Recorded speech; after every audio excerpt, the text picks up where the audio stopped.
Konene. So kaka kuna story imekuwa ikitrend leo ni kuna vile Ruto ameonekana with a Rolex watch. Alafu kitu wa Kenya walifanya ni wa Kenya wakabaki wamegoogle very fast kubaki wamejua what the price of the Rolex watch is. And kuna wase ushindagwa na mwafu kwa nini napenda sana kubongajia the president wearing expensive stuff.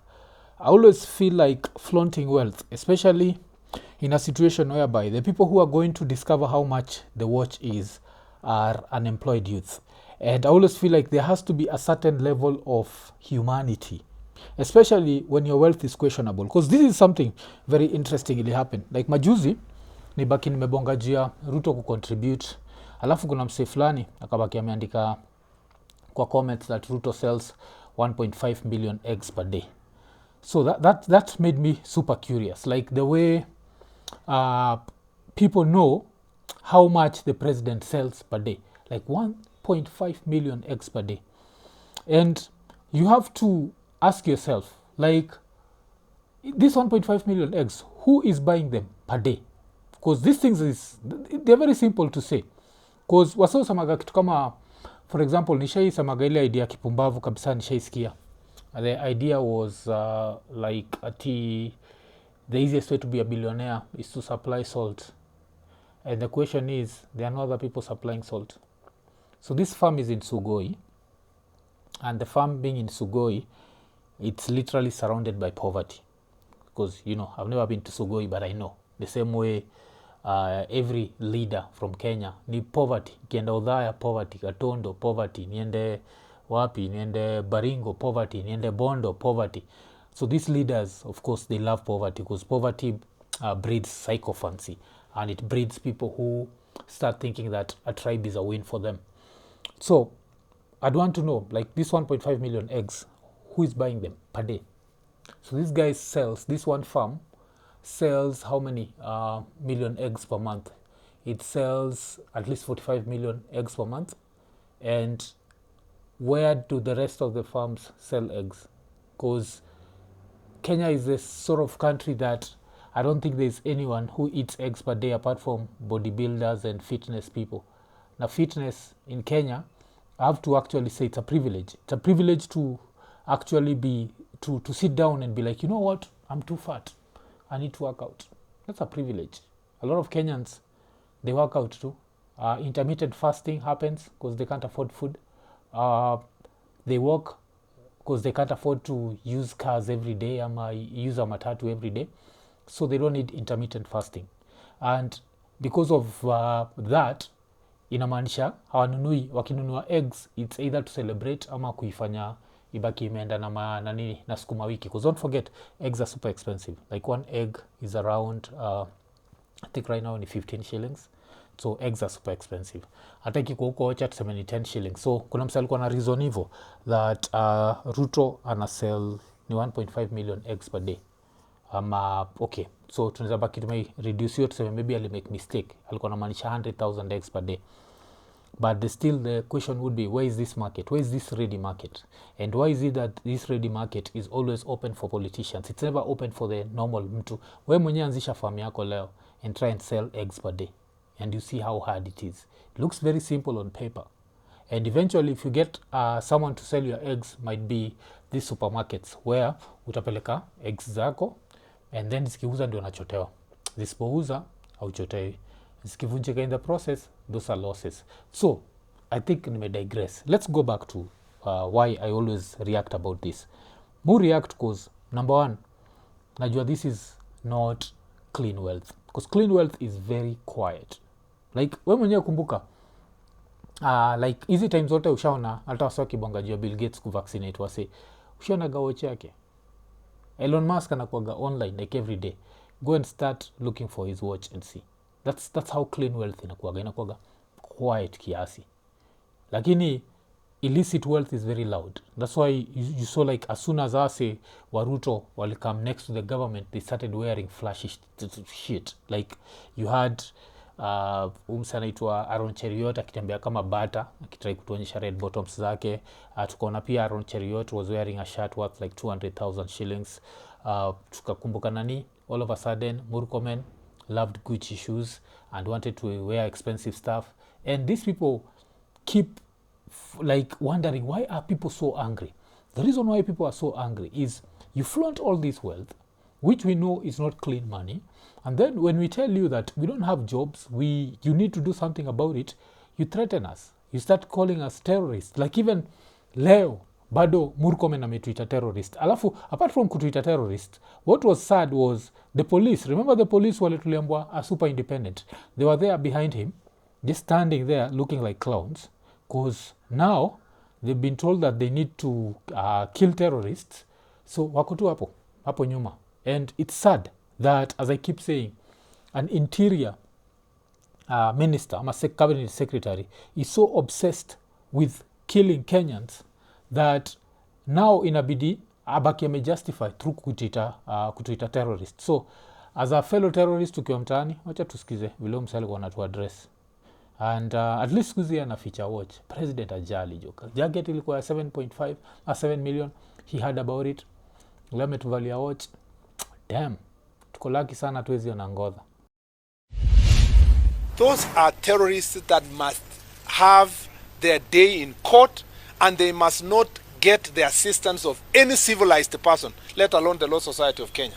I want to ask the courts not to be intimidated and to be partners with the national. I want to tell the Law Society of Kenya not to always be on the side of the criminals. They must be on the side of Kenyans. They must be on the side of preventing crimes in this county, in this region, and the Republic. Because there is no point for the Law Society of Kenya to spend a lot of energy to try to reduce the bail terms for suspected criminals who have properly been arrested and located in the scene, burning properties. And so, in place here, who've been properly located, we'll have to go back to Boni. Boni this week was charged with terrorism. He was arrested on Sunday. Tukambwa he's going to be charged with terrorism. And then on Monday they changed. Ikakuwa ni possession of ammunition, which of course was a spent cartridge. Bullet. So we know that this is nonsense. This is just trying to justify charges that make no sense. But what is interesting with this is the amount of press conferences that this guy has made with the police wakiwa nyuma yake. Reminds you of time ya Matiangi.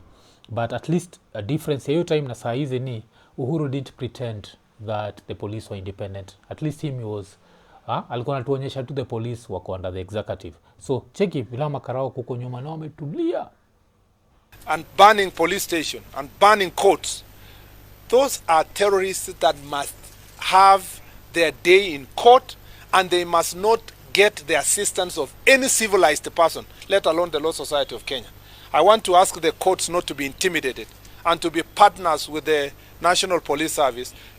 Nasikia your courts zinafaa kuwa partners with National Police Service. These are supposed to be fully independent institutions. They are not supposed to partner. Like, why are you partnering?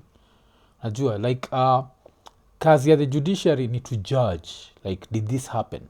If you partner, that means you already have a stake. And you and the police will all be looking for the same results.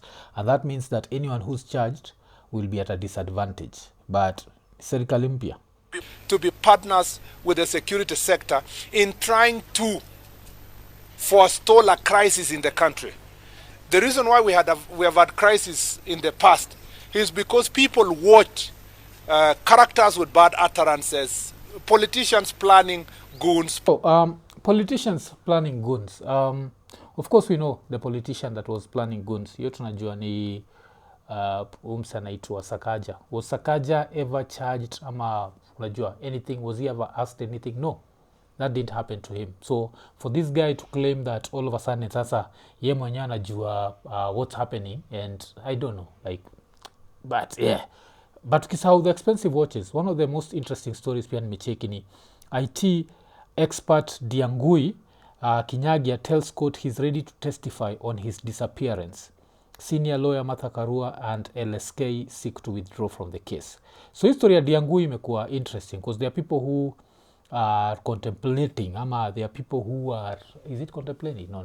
There are people who are suspecting, I don't know if that's the word to use, that he actually abducted himself. Kumbuka, when I heard he abducted himself, I was not najua I was not convinced, but saizi akina Martha Karua withdraw, and I'd want to know why they've withdrawn. Is it that, because two things could be true. It could be that ye mwenye amekubali that fake kidnapping yake, but amekubali juu amekuwa threatened. So in the process, hata kina Martha Karua kimwambia atamtetea, kama Karua put the fear of God in you, naturally you're going to listen to what the cops have said. So if they've told you, no, don't talk, then you're not going to talk. So I don't know what has happened with him, and I'd want to know why our Nini wame withdraw from EKC. Na boy mwenye I think vile nisemaga nishaona gayo ni follow, so nataka kujua one day maybe atakuwa ready kubonga na atatuambia like what happened, because to me the situation where he came out kama amesheviwa ini after nani anaitwa Osama Oterol kwa amesema amesheviwa, and then he comes out says he was in hiding, the family didn't know where he was, and all of a sudden akina Martha Karua wanna withdraw, and you'll find them maybe they're withdrawing because they feel like he's not a good client. But I don't know, in such a situation I actually don't know what to do, because should he keep fighting and putting his life at risk, or should he just accept that, you know, the government is maybe more powerful than he is? So I don't know history ya Ndiangui how I'm supposed to take it, but wacha tuendelea kuifuatilia, and like if I get any more information on it I'll let you know my opinion. But still, if you're to ask me, I think he was abducted, and I just think he's too afraid, because these people will tell you tunaweza kupata anywhere, like what I do, and they can get you anywhere. So a lot of people come out there and najua vile musemaga with Pearl, that post-abduction look, and they never go back to who they were before.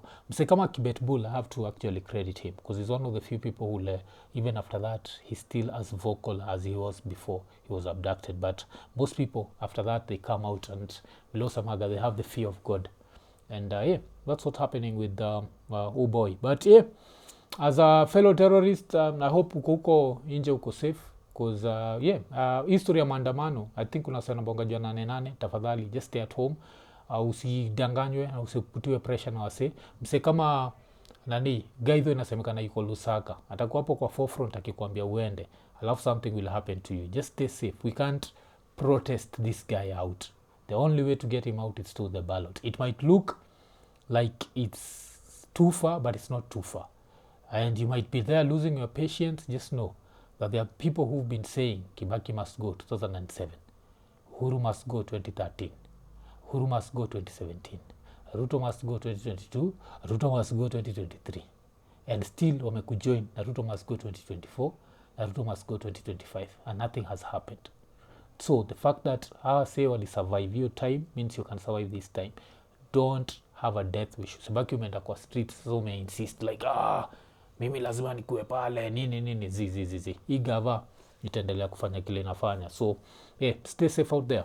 Eko nene. So nimeinterrupt show kukupatia some good news. Are you in the UK? Are you in Canada? Are you in Europe? You know what? Good news. Lemfi imefika jo. So ukiwa masaiza US, ukiwa UK, ukiwa Canada, ukiwa Europe, bado unzabaki umetuma pesa through Lemfi. No sahau, Lemfi ukupatiaga the best exchange rates, na pia ile story ya $20 cashback on your first transaction, ile kwa equivalent to $100, hiyo bado iko. So unangoja nini jo? Usahau tumia promo code ikonene. Yes?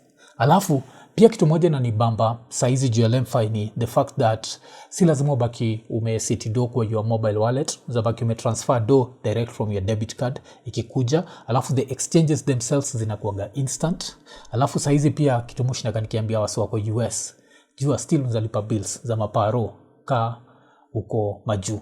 Unzalipa aje? Cause till numbers na pay bills pia ziko supported na Lemfi. So nangoja nini? Baki umeinstall Lemfi. Yes? Na umesikia vile nimesema US, UK, Canada, Europe. Chukueni Lemfi, chap. Kauko Dubai, masaiza UAE, Lemfi ina come soon. Alafu msisahau jo kutumia promo code ikonene. Unangoja nini? Lemfi, international payments for everyone. Let's go back to the show.